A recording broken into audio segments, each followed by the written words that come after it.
world reaching peak meat?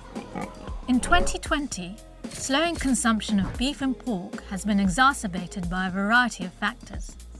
First, the coronavirus pandemic has led to numerous closures of US and European slaughterhouses.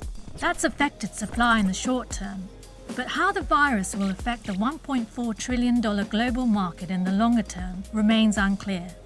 Before the pandemic, though, meat consumption was showing signs of having peaked in developed countries, thanks to health scares, plus environmental and sustainability concerns. OECD data indicated that the US, which is still the biggest consumer of meat per capita, would hit a high point in 2020. The country's consumption would then plateau over the next decade. A similar trend was estimated for the EU. One country that will make a profound difference to global meat consumption is China, which accounts for almost a third of the total meat eaten.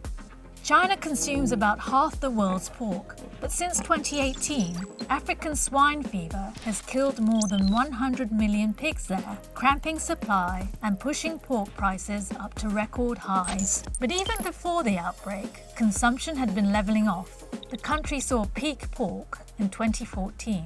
In fact, a 2018 report from the OECD and the UN's Food and Agriculture Organization suggests China's demand for meat will slow considerably over growing health concerns and a peak in the country's population before 2030.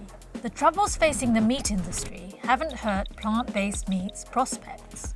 More money flowed into companies making plant-based and cell-cultured meat, eggs and dairy in the first quarter of 2020 than in the whole of last year. In China, interest in alternative proteins was already rising before the pandemic, thanks to swine flu.